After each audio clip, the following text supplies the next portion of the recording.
DC books ഇന്നലെ ഉപതിരഞ്ഞെടുപ്പ് ദിവസം പ്രസിദ്ധീകരിക്കുമെന്നറിയിച്ചിരുന്ന കട്ടൻ ചായയും പരിപ്പുവടയുമെന്ന CPM കേന്ദ്ര കമ്മിറ്റി അംഗം EP ജയരാജന്റെ ആത്മകഥയ്ക്ക് പിന്നിലെ ദുരൂഹത മാറുകയാണ്. സത്യങ്ങൾ പതുക്കെ പതുക്കെ മറനീക്കി പുറത്തുവരികയാണ്. താനൊന്നുമേ അറിഞ്ഞില്ല എന്ന EP ജയരാജന്റെ നിഷ്കളങ്കത പ്രകടിപ്പിക്കൽ അത്ര സത്യസന്ധമല്ലെന്ന് പാർട്ടിക്കുള്ളിൽ തന്നെ അഭിപ്രായമുയരുന്നു. EP ജയരാജൻ കഴിഞ്ഞ ലോക്സഭാ തെരഞ്ഞെടുപ്പ് ദിവസം BJP നേതാവ് ജാവദേക്കർ തന്നെ വന്നു കണ്ടത് സത്യമാണ് എന്ന് തുറന്നു പറഞ്ഞതിന് സമാനമായ മറ്റൊരു ബോംബ് പൊട്ടിക്കലായാണ് ഇതിനെയും പാർട്ടിയിലെ നല്ലൊരു ഭാഗം കാണുന്നത്. പക്ഷേ അവരത് പുറത്തു പറയുന്നില്ല എന്നു മാത്രം. ആത്മകഥാ വിവാദത്തിൽ EP ജയരാജനെ പരസ്യമായി തുണയ്ക്കുന്നവരുടെ ഉള്ളിലും ഇത് സംബന്ധിച്ച സംശയങ്ങൾ തന്നെയാണ്. സംഘടനാ പ്രവർത്തനം തുടങ്ങിയതു മുതലുള്ള EP-യുടെ കാര്യങ്ങൾ പുറത്തുവന്ന ആത്മകഥയിൽ അക്കമിട്ട് പറയുന്നുണ്ട്. സ്വകാര്യ ശേഖരത്തിലെ ഫോട്ടോകളും ഇതിൽ ഉൾപ്പെടുത്തിയിട്ടുണ്ട്.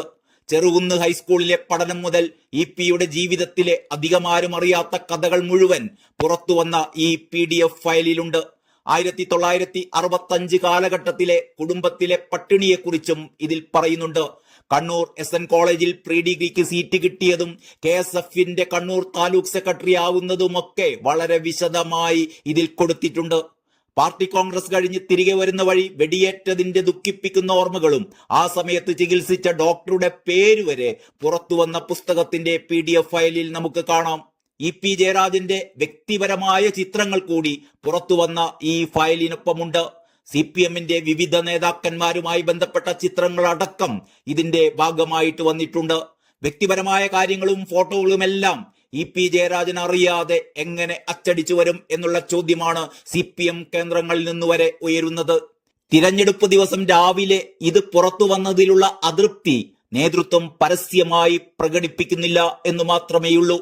DC-യെ പോലുള്ള പ്രമുഖ പ്രസാധക സ്ഥാപനം ഇങ്ങനെയൊരു പുസ്തകം EP-യുടെ സമ്മതമില്ലാതെ അല്ലെങ്കിൽ EP-യുടെ അറിവില്ലാതെ കൃത്രിമമായി ഉണ്ടാക്കുമോ എന്നുള്ള സംശയവും നേതാക്കൾക്കുണ്ട്.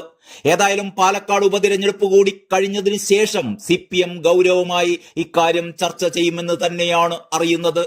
അതേസമയം തൽക്കാലം പാർട്ടി പ്രവർത്തകരുടെ കണ്ണിൽ പൊടിയിടാൻ EP ജയരാജനെ ഇന്ന് പ്രചാരണത്തിനായി പാലക്കാട്ടേക്ക് അയക്കുവാനാണ് പാർട്ടിയുടെ തീരുമാനം. സ്വതന്ത്ര സ്ഥാനാർത്ഥിയായ P സരിനു വേണ്ടി ജയരാജൻ ഇന്ന് പാലക്കാട്ട് പ്രചരണം നടത്തും. ആത്മകഥയിലെ സരിനെതിരായ പരാമർശം തെറ്റായിരുന്നുവെന്ന് പാർട്ടി പ്രവർത്തകരെ ബോധ്യപ്പെടുത്തുന്നതിന്റെ ഭാഗമായിട്ടാണ് CPMന്റെ ഈ നീക്കം. ഇന്ന് വൈകിട്ട് 5 മണിക്ക് മുനിസിപ്പൽ ബസ് സ്റ്റാൻഡിൽ പൊതുയോഗത്തിൽ EP സംസാരിക്കും. ആത്മകഥ തന്റേതല്ല എന്നും ഇതിനെതിരെ നിയമ നടപടി സ്വീകരിക്കുമെന്നും EP ജയരാജൻ പ്രതികരിച്ചിരുന്നു. ഇതിന് പിന്നാലെയാണ് CPMന്റെ ഈ നിർണായക നീക്കമുണ്ടായത്. അതേസമയം ആത്മകഥാ വിവാദത്തിൽ EP ജയരാജൻ DGPക്ക് പരാതി നൽകിയിട്ടുണ്ട്. ആത്മകഥയുടെ മറവിൽ വ്യാജരേഖകൾ ഉണ്ടാക്കിയെന്നും തെറ്റായ പ്രചാരണം നടത്തിയെന്നും പരാതിയിൽ പറയുന്നു. ആത്മകഥ ഇതേവരെ എഴുതി കഴിയുകയോ പ്രസിദ്ധീകരിക്കാൻ ആരെയെങ്കിലും ചുമതലപ്പെടുത്തുകയോ ചെയ്തിട്ടില്ല എന്നും EP നൽകിയ പരാതിയിൽ പറയുന്നു. തിരഞ്ഞെടുപ്പ് ദിവസം വ്യാജവാർത്ത പ്രചരിപ്പിച്ചതിന് പിന്നിൽ ഗൂഢാലോചന നടന്നു എന്നും പരാതിയിൽ പറയുന്നുണ്ട്. ഉപതെരഞ്ഞെടുപ്പ് ദിനത്തിൽ പുറത്തുവന്ന ആത്മകഥാ വിവാദം CPMനെയും സർക്കാരിനെയും വെട്ടിലാക്കിയിരിക്കുകയാണ്. LDF കൺവീനർ സ്ഥാനത്ത് നിന്ന് മാറ്റിയതിലെ പ്രയാസം പാർട്ടി മനസ്സിലാക്കിയില്ലെന്നാണ് പുറത്തുവന്ന ആത്മകഥയുടെ ഭാഗങ്ങളിലെ പ്രധാന വിമർശനം. രണ്ടാം പിണറായി സർക്കാർ ദുർബലമാണ് എന്നാണ് അടുത്ത വിമർശനം. പാലക്കാട്ടെ ഇടത് സ്ഥാനാർത്ഥി ഡോക്ടർ P സരിൻ വയ്യാവേലിയാകുമെന്നും പരാമർശമുണ്ട്. പുറത്തുവന്ന ആത്മകഥയിലെ ഭാഗങ്ങൾ തന്റേതല്ല എന്നും നിയമ നടപടി സ്വീകരിക്കുമെന്നും EP വ്യക്തമാക്കിയിട്ടും പുസ്തകത്തിന്റെ പ്രകാശനം തൽക്കാലം മാറ്റി എന്നറിയിച്ച DC ബുക്സ് മാധ്യമങ്ങളിൽ വന്ന ഉള്ളടക്കമൊന്നും ഇതുവരെ നിഷേധിച്ചിട്ടില്ല എന്നത് ഏറ്റവും ശ്രദ്ധേയമാണ്. മാത്രമല്ല ഉള്ളടക്കം പുസ്തകം പ്രസിദ്ധപ്പെടുത്തുമ്പോൾ വ്യക്തമാകുമെന്ന് കൂടി DC ബുക്സ് അറിയിച്ചിട്ടുണ്ട്. തന്റെ രാഷ്ട്രീയ ജീവിതവും ആരോപണങ്ങളുമൊക്കെ വിശദമായി പ്രതിപാദിക്കുന്ന പുസ്തകം ഉടനിറങ്ങുമെന്ന് കഴിഞ്ഞ സെപ്റ്റംബർ 1-നാണ് EP പറഞ്ഞിരുന്നത്. ഏതാണ്ട് ഇതേ സമയം തന്നെയാണ് DC ബുക്സ് EP ജയരാജനുമായി പുസ്തകമിറക്കാൻ കരാറുണ്ടാക്കിയത് എന്നാണ് വിശ്വസനീയ കേന്ദ്രങ്ങളിൽ നിന്നറിയുന്നത്.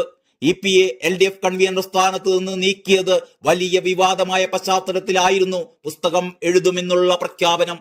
ഇതിനായി EP പാർട്ടിയുടെ അനുമതി തേടിയിരുന്നില്ല. പാർട്ടി പത്രത്തിലെ ഒരു മുതിർന്ന ലേഖകനാണ് EP പുസ്തകം തയ്യാറാക്കാൻ വിവരങ്ങൾ കൈമാറിയത്. EP പറഞ്ഞു കൊടുത്ത കാര്യങ്ങൾ അതേപടി അദ്ദേഹമാണ് പകർത്തിയെഴുതിയത്.